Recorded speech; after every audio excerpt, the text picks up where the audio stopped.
Salut les artistes, j'espère que vous allez bien. Pour cette vidéo, on teste les dernières ailettes préformées sorties plus ou moins récemment.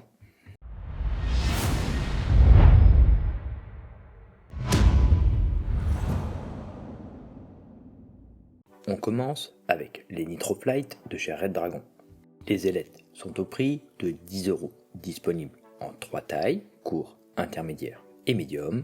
Pour la forme des ailettes, c'est disponible que en standard numéro 2. Différentes couleurs sont disponibles pour les ailettes. On aura jaune, noir, bleu et transparent. Et pour les tiges, soit du noir, soit du blanc.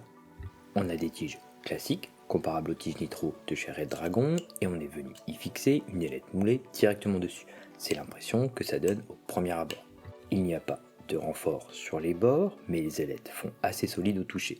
Les ailettes fluo donnent un bel aspect, mixer les couleurs, pourquoi pas, c'est peu courant, donc ça change des modèles actuels, souvent uniformes et monochromes. Le côté fluo des ailettes est plutôt pas mal. Ça attire l'œil pour réaliser des tirs groupés, plus le fait qu'elles soient transparentes permet de garder de la visibilité. Les ailettes n'ont pas l'air de se rayer trop facilement, à voir aussi dans le temps, mais avec les différents tirs groupés, je n'ai pas vu de rayures. Ça permet de garder un meilleur aspect esthétique plus longtemps. Les ailettes sont assez rigides, je n'ai pas de déflexion plus que ça.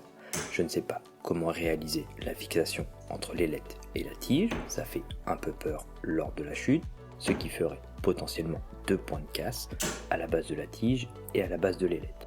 Sinon, c'est plutôt pas mal dans l'ensemble, des ailettes qui semblent solides avec un bel aspect esthétique. Passons au modèle Forge de chez Unicorn. Les ailettes sont au prix de 8€, uniquement disponibles en taille intermédiaire. Je ne sais pas si d'autres déclinaisons arriveront plus tard. Une seule forme est disponible en standard numéro 2 avec 5 couleurs au choix, noir, blanc, rouge, bleu et transparent. Les ailettes sont de faible épaisseur, plus fins que ce que l'on peut retrouver pour ce type de modèle, pas proche d'une ailette classique, mais ça reste très fin quand même. On a des renforts sur le haut et le bas de l'ailette, mais c'est assez léger. À voir si cela fera une différence sur la longévité de l'ailette ou non. On a également des tiges striées, un peu souples, qui permettent de guider la fléchette lors de tirs groupés et de gagner un peu en légèreté. Il y a aussi le logo Unicorn en surimpression sur chaque ailette, mais c'est très discret, pas sûr que l'on puisse bien voir ça à la caméra. Les ailettes paraissent assez fines au premier abord, mais sont robustes. Pas de traces d'impact ni de rayures. Ce qui a été ma première inquiétude au moment de les tester, c'était qu'une ailette se casse, alors que la tige, quant à elle, fait très solide, mais ça encaisse bien les coups et les tirs groupés. Je ne vois pas trop l'utilité des stries sur ce modèle. Les fléchettes ont du mal à glisser les unes sur les autres, ça a plus tendance à dévier ou à faire un refus, plutôt que de faire une gouttière pour guider les fléchettes suivantes. Ça reste agréable à jouer, c'est un bon modèle tout en un, ça va plus être une question de ressenti et de préférence avec ces ailettes. La différence pourrait se faire au niveau de la finesse des ailettes sur ce modèle. Passons aux Goat Air. Elles sont au prix de 7€, 3 tailles sont proposées, court, intermédiaire et médium, disponibles que en standard numéro 6 et 5 couleurs sont proposées, noir, blanc, rouge, bleu et transparent. La première impression avec ce modèle, c'est que ça ressemble beaucoup au K-Flex, à quelques petits détails, mais c'est très similaire. Sa forme et son aspect global, les stries au niveau des tiges et les ailettes, les différences se font avec un renfort sur le haut et le bas de l'ailette au niveau des zones les plus susceptibles de prendre des coups, ainsi qu'à la base de la tige. C'est pas trop mal dans l'ensemble. Les renforts en haut et en bas de l'ailette permettent de gagner en durée de vie, ne se raye pas facilement et encaisse plutôt bien les impacts lors de tirs groupés.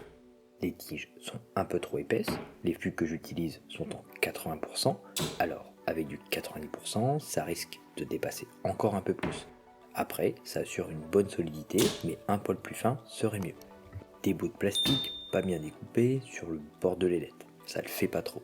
Il y a de l'idée car ça reprend l'esprit des K-Flex en essayant d'améliorer certains points tout en étant moins cher. Mais ce n'est pas totalement abouti à mon sens. Peut-être une future version, on pourra arriver à quelque chose d'intéressant. La marque est encore jeune, à voir par la suite.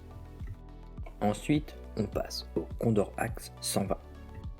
Il faut compter 14 € pour ce modèle.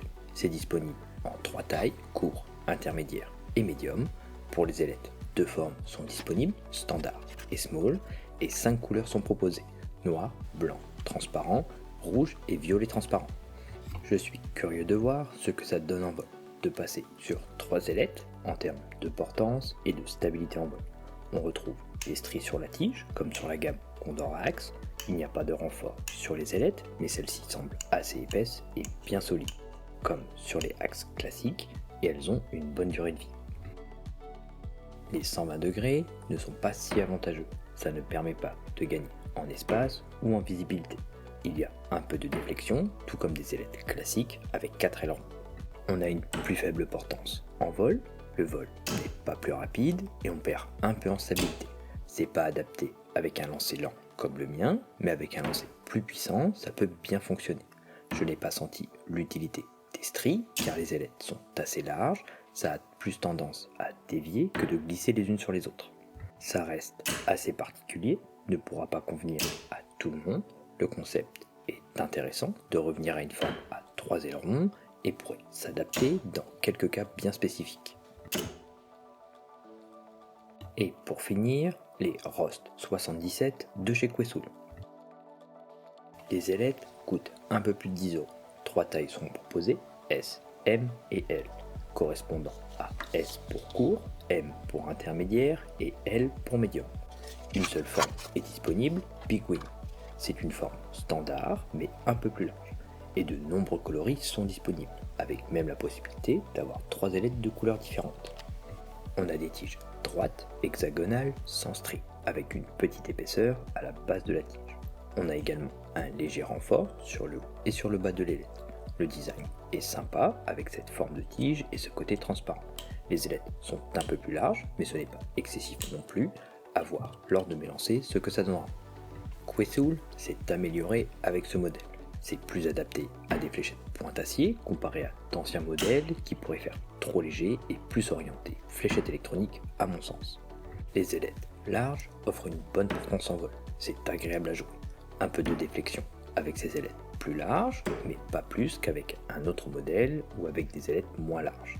Un modèle qui peut s'adapter avec un lancer lent et permet de garder une bonne stabilité en vol avec une vitesse correcte. Merci d'avoir regardé cette vidéo. Si le contenu te plaît, n'hésite pas à mettre un commentaire ou un pouce, ça fait toujours plaisir, à t'abonner à la chaîne pour me soutenir et ne pas louper les prochaines vidéos. A bientôt.